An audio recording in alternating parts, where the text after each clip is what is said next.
first contact, they were a peaceful race. The Valari lived on a quiet blue planet called Eloria, far away from war, noise, and fear. Their cities floated in the air, their buildings made of glass that shined like stars. They did not have weapons, armies, or soldiers. They believed in learning, healing, and sharing knowledge for 1,000 years. They never knew violence. Their children played without worry. Their elders told stories of the stars. Eloria was called the heart of the galaxy by many, because it was pure, untouched, and safe. But one day, everything changed. It started with a strange sound from the sky. A signal, broken and unclear, was picked up by the Valari's science tower. At first, they thought it was just space noise. But then the signal repeated again and again and again. It wasn't just a sound, it was a message. A message from something intelligent. The council of elders gathered. They studied the signal, broke its code, and found something strange. The voice in the signal was not Valari, it was something older, deeper, and more emotional. The voice said, "Help. We are dying. Crash, humans." That was the first time the Valari heard the word human. Hours later, a fire burned across the sky. A spaceship, damaged and falling, entered Eloria's atmosphere. It moved like a wounded bird, smoke trailing behind it. The Valari watched from the ground, full of wonder and fear. The ship crashed into the forest of glass, a sacred place where no one went. But now they had no choice. A team of healers, scientists, and leaders went to the crash site. They saw the ship metallic, sharp, and strange. It was not like anything the Valari had ever seen. It looked cold and dangerous, but also beautiful, from the wreckage. 5 figures stepped out. They looked nothing like Valari. They were taller, rougher, their clothes torn, their eyes tired, but they were alive. The Valari welcomed them with soft lights and calming sounds. They gave them food, rest, and healing. The humans were silent at first, only watching. But slowly, one of them, a woman named Captain Reyna, spoke. She said they came from Earth. She said Earth was not like Eloria. It was a place of fire, war, and survival. The Valari listened closely. They asked questions with kindness. They did not judge, only wanted to learn. The humans were confused. They had never met a species so gentle, so peaceful, so open. For 2 weeks the humans lived among the Valari. They told stories of their world, of how humans fought each other, built machines, and went to the stars. The Valari were shocked. How could a species that creates art also create war? But they did not push the humans away. They believed everyone could change, even those born in chaos. But then, something went wrong. On the 14th night, an explosion shook the science tower. Lights flashed across the sky. Alarms echoed through the air. One of the human men, Lieutenant Marek, had taken something. A small device that powered the tower's core. He activated it without warning. The device was old, from before Valari history was written. It was never meant to be used. It connected to the planet's ancient defense system long forgotten. Suddenly, satellites above Eloria came to life. Lasers pointed at the sky, energy pulsing through the ground. The Valari had no idea such a system even existed. "What have you done?" Captain Reyna screamed at Marek, but Marek did not answer. He only smiled. He said, "We can't survive without power, and this planet has too much of it." Then he ran into the forest and vanished. The Valari were confused, hurt, and afraid. For the first time in their lives, they felt betrayal. Captain Reyna and her team tried to stop the system, but it was too late. The ancient tech had already scanned for threats. It saw the human ship as an enemy and fired. A beam of light crashed into the forest. Shaking the trees, fire spread fast. Animals ran in fear. The sky, once calm, now burned red. The Valari gathered in silence, looking at the destruction, their hearts broken, their peace disturbed. Elder Silas spoke only one sentence. Maybe the stars should have remained silent. Far above, the satellites continued to glow. And deep below, something old had awakened. Asterisk, the spark of war. Before the smoke faded, The sky began to scream. It wasn't thunder, it wasn't weather. It was the sound of metal moving where silence used to live. Valari children stood frozen in glowing streets, looking up, not knowing if what they saw was a beginning or an end. Above them, ancient satellites hummed with power they had forgotten existed. They spun like old ghosts, remembering who they once were. War machines hidden for centuries now turned their attention back to the surface, and below Illoria burned, not everywhere, just enough to whisper, "This is only the start." Captain Reyna stood at the edge of the crater. Dust covered her face, blood on her arm. She stared at the burning trees, whispering Marek's name, but he was gone, vanished into a forest that now hated him. The Valari were not angry, not yet. They were in shock. Pain had entered their world like a cold wind. Their minds could not understand betrayal. Not fully. Council leader Velen spoke slowly. What was stolen? Reyna didn't look up. He took a grav core, something we barely understood ourselves. Elder Silas shook his head. That was never meant to be touched. It was placed here by the ancients before even we were born. Reyna clenched her fists. He didn't care. He just wanted to survive in the old language of Earth. Survival is a heavy word. It means you win, even if others fall. The Valari had no such word. Until now that night, something changed. The Valari no longer walked with light in their eyes. They sat together in silence. Their songs did not echo. Their stars did not sing. They waited, like prey that had just seen the hunter for the first time. Reyna stood before the council. She didn't beg for forgiveness. She offered warning. If Marek finds a way to contact Earth, more humans will come. Not explorers. Not scientists. Soldiers. Her voice cracked. Humanity does not forget power. The council listened. Their silence was not weakness. It was the sound of a storm building beneath still water. On the third night after the explosion, the message came. A single satellite fired a beam into the sky. A code was transmitted toward deep space. Reyna's worst fear. Marek had sent Earth a message.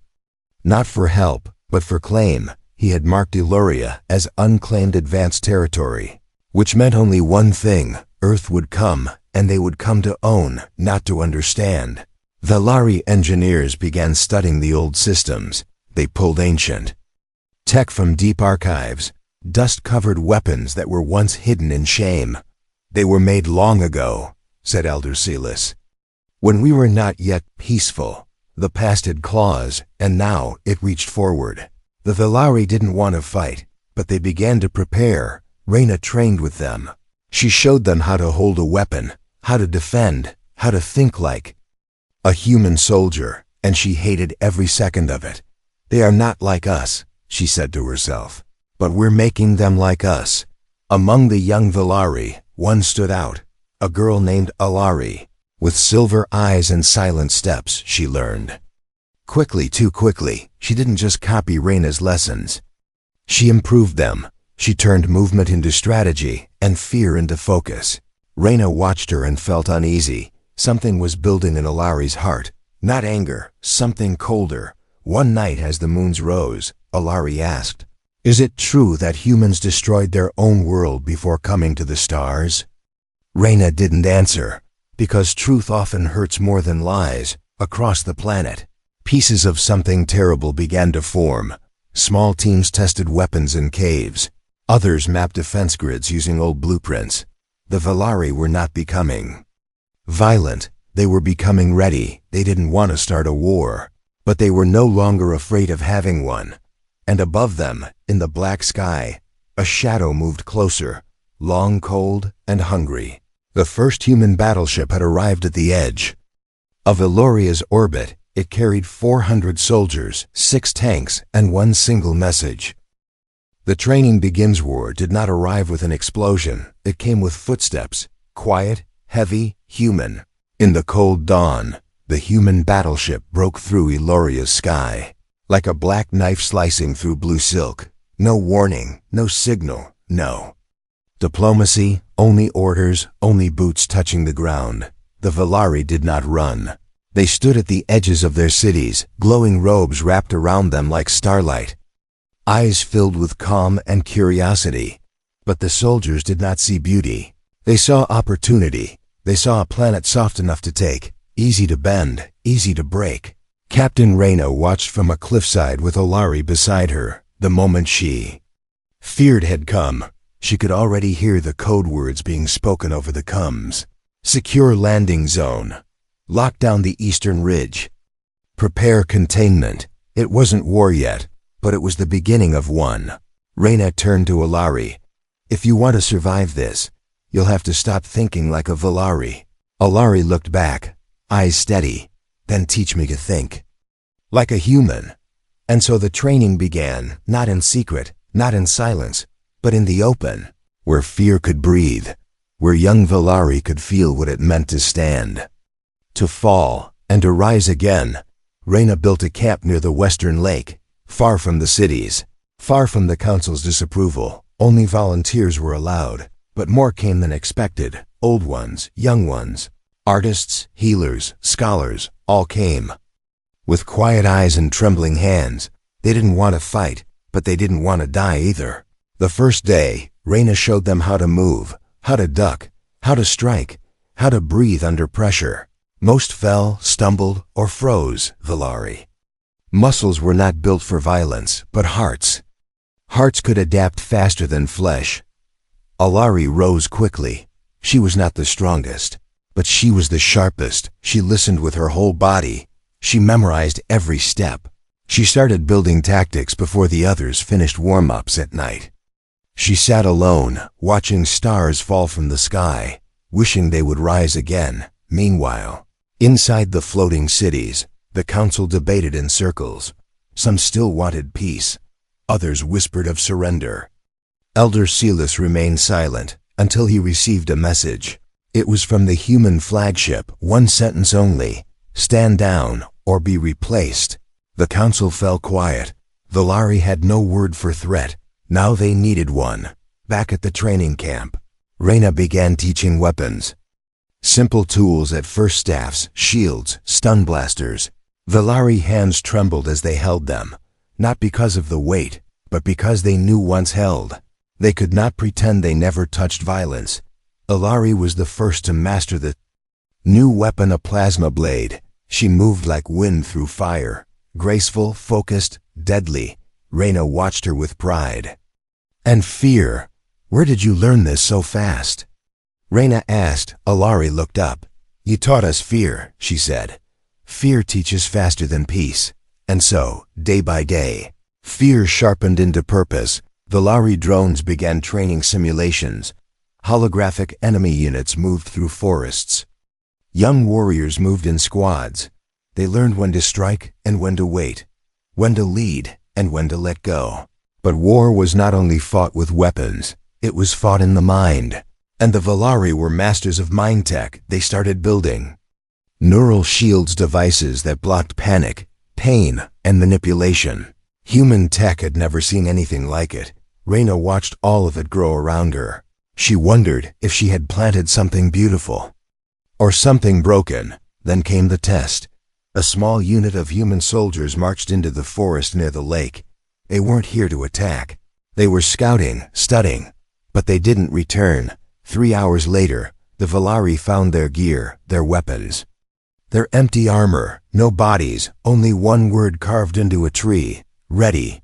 Reyna stood over the message. She said nothing, but Olari whispered, they think we are still children. She looked toward the sky.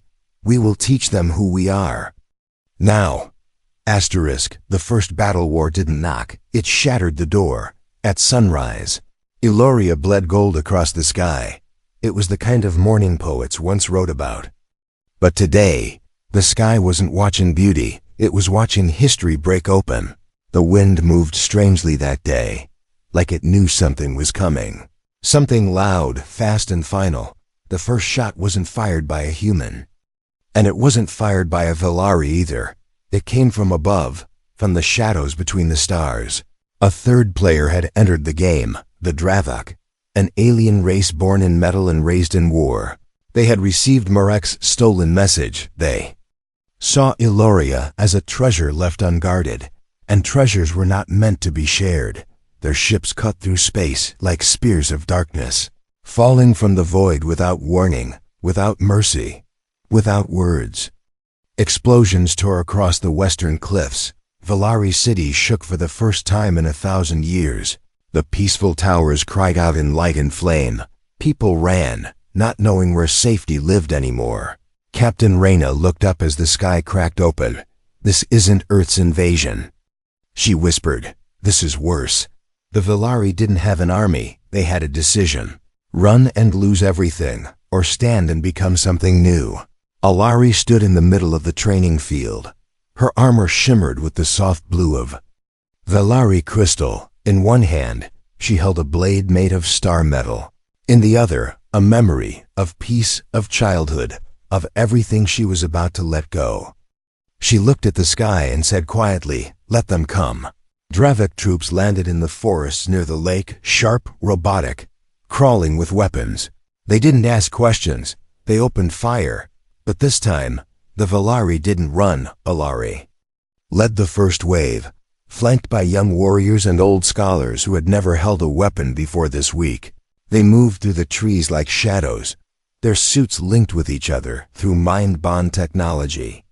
They didn't speak, they just moved like one body, one thought, one heartbeat. The clash was brutal. Dravak machines fired energy bursts. Trees turned to ash.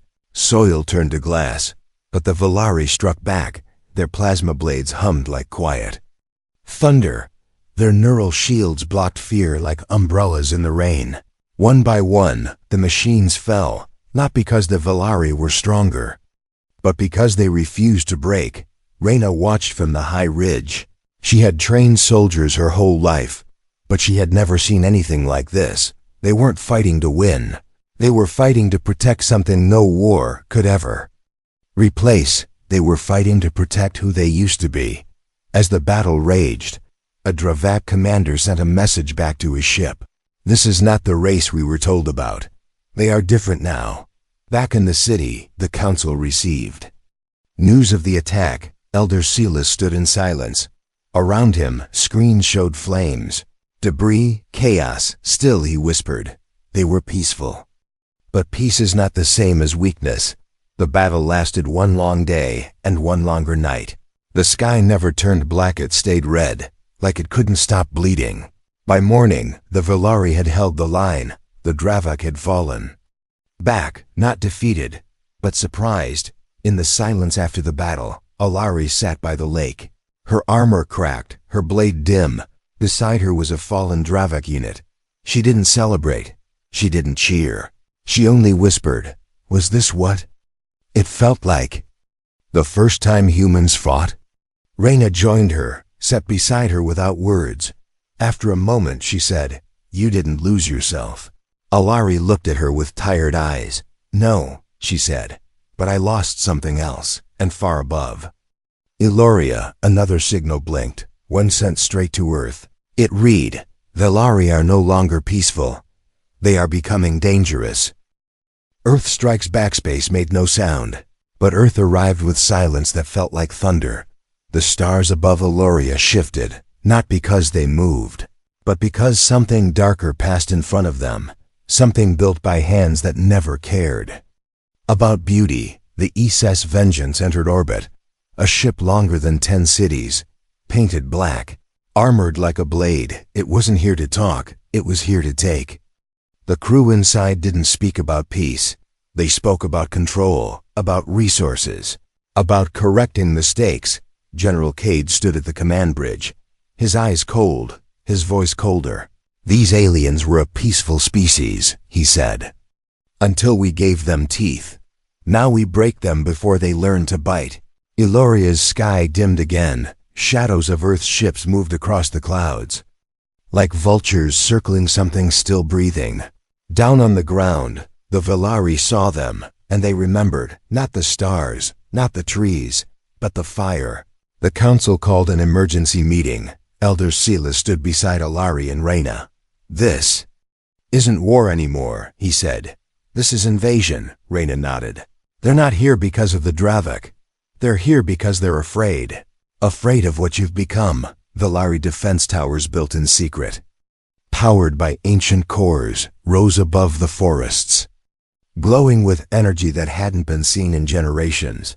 It wasn't war tech, it was reminder tech, proof that even peaceful races once prepared for worst-case futures, and the future had arrived. Alari stood at the edge of the valley, watching. Drop pods rained from the sky, each one carrying soldiers from Earth, each one falling faster than the last, each one slamming into her soil without asking permission. She didn't feel fear. She didn't feel anger. She felt something sharper. "Clarity, this is not your home," she whispered, "and you will not take it." Meanwhile, Earth's commanders opened channels across the planet, broadcasting messages in every language they knew. "Stand down," they said. "Return to peaceful status. Surrender your weapons." But no one replied, because the Valari were done speaking. They were preparing something else, below the surface of the planet. In vaults untouched for 1,000 years, the Valari powered up their last defense, something even Reyna had never seen. A ship not made for travel, but for command, for protection, for warning. The Heartspire, built by the ancients, hidden in Eloria's core, it rose from the ground in silence. And it changed the sky. Its shields bent light. Its engines shook the clouds. Its message was clear. "This world is not yours." General Cade ordered an immediate strike. Missiles locked on, lasers powered up, he whispered. "Burn it." But when the missiles launched, the Heartspire did not run. It absorbed the impact and returned a signal. Not a weapon, a wave, a pulse of memory, sent directly into every human soldier's mind. 1,000 years of Valari history, of peace, of unity, of music, of love, a child's laughter, a mother's song. A planet breathing without war, and then it showed them the moment humans arrived. The fire, the lies, the fear they brought with them. Many soldiers dropped their weapons. Some cried, some froze, some ran. But General Cade screamed, "This is manipulation. This is alien warfare." And he sent a final command: "Send down the Titans." 3 massive mechs, each the size of a mountain, fell from orbit, made of steel, rage, and Earth's final word. They landed with impact so deep, it cracked the ground beneath the Valari capital. Reyna looked up, eyes wide. "They've sent extinction." Alari didn't blink. She turned, calm and sure, then whispered one sentence that echoed through the city's walls. "Then let them learn what we've become." Revenge is born. There was a silence deeper than death, the kind that only follows the breaking of something sacred. The ground still trembled where Earth's Titans had landed. Giant machines built not to conquer, but to erase, to rewrite planets in the language of power. And Earth had sent 3, because it thought one might not be enough. The Valari had no such machines. No walking fortresses, no planet killers. But what they had now was something far more dangerous. A reason. Alari stood before the Heartspire. Her armor cracked, her blade dull. Behind her, young Valari warriors lined up, many injured, some afraid. None backing down. They had not just survived the attack. They had learned, they had adapted, and something inside them had changed. They no longer asked how to protect peace. They now asked how to take back what was stolen. Inside the command tower, Elder Silas made his decision. For centuries, the Valari had locked away a project too dark to finish, a weapon of mind and memory. A system designed not to destroy bodies, but to erase generations. It was called Vara-7, a psychic virus that turned war itself into a plague. Reyna protested. "This isn't who you are," she said. But Silas looked into her eyes with something older than sorrow. "No," he said. "This is who you made us."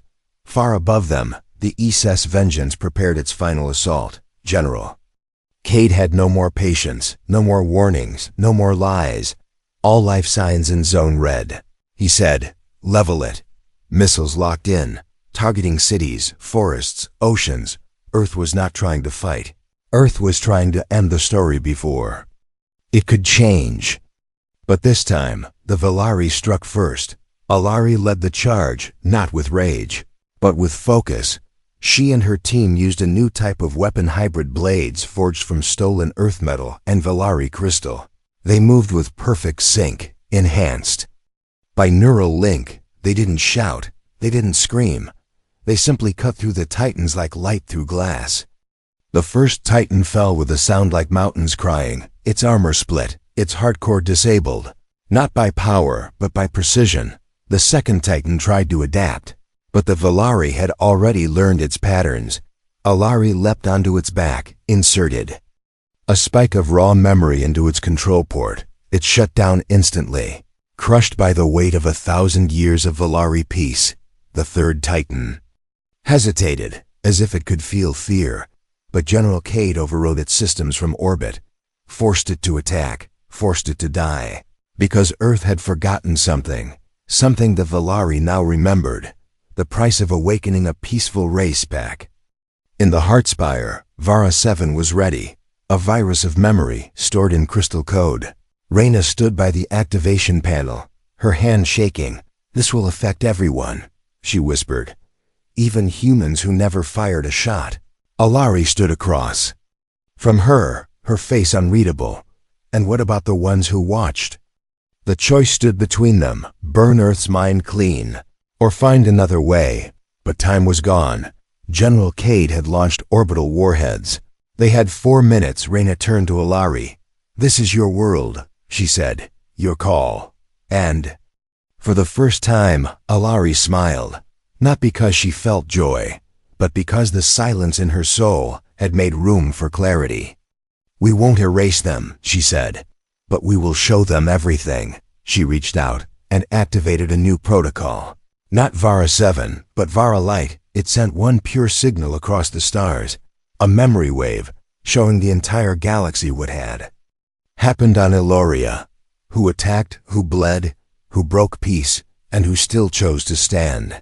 The warheads in orbit paused, not because of systems, but because the human soldiers watching the feed refused to fire. They saw the truth, and in that truth, something cracked inside them. General Cade was removed from command before the missiles hit. His own crew stopped him, not with weapons, but with conscience.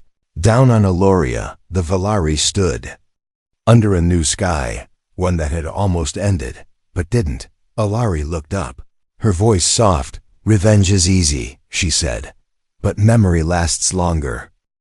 Peace again? Peace didn't come with trumpets. It came quietly, like a lost child knocking on a broken door. The skies over Eloria were clear again. No warships, no Titans, no shadows waiting to strike. But the silence wasn't the same as before. It was heavier, like the planet itself remembered what had been done. Ash still touched the trees, scars still marked the ground, but the fire was gone, and the choice to light it again no longer lived in their hands. The galaxy had seen what happened. Not through news, not through stories, but through memory. Broadcasted directly into minds. Valari memory, unfiltered, pure, raw.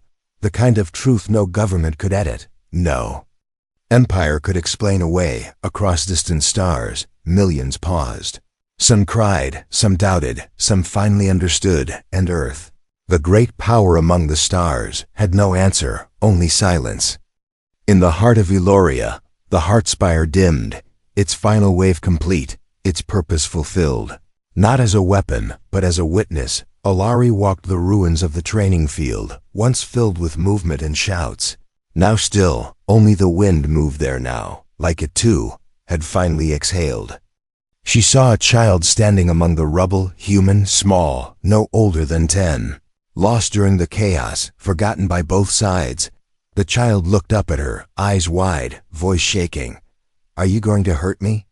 Alari knelt, slowly, her armor cracked and stained with history. She reached out her hand and said softly, "No, because if I hurt you, then everything we fought for dies." Reyna watched from the edge of the field. Tired, broken, but alive, she had stayed when others left, because she had to see this world healed. Or at least trying to in time. Earth sent new ships, not black, not armored, but white and marked with blue light. Not soldiers, but apology. Ambassadors arrived with open hands. They did not demand, They asked for forgiveness, for peace, and this time, the Valari did not stay silent. They spoke, not with anger, but with memory. Alari stood before them, no longer a warrior, not quite a leader. Something else, a bridge between stars, between who they were and who they would never be again. She said, "You came here thinking we were weak. You taught us war, and we learned it well, but we chose not to become you." She looked at the child now standing beside her, still holding her hand, and maybe that choice is what makes us strong. Elder Silas watched from the tower above. He had lived too long, seen too much, but as the stars slowly returned to peace, he allowed himself to believe again. Maybe peace wasn't the absence of war, maybe it was the choice to stop it, even when you had the power not to. And as the sun set across the hills of Eloria, soft winds returned. Children laughed again, not because the world was fixed, but because it was healing, and in the end, the story closed where it began, with one final whisper carried by the wind. They were peaceful, until humans showed them what war truly means, and what peace truly costs.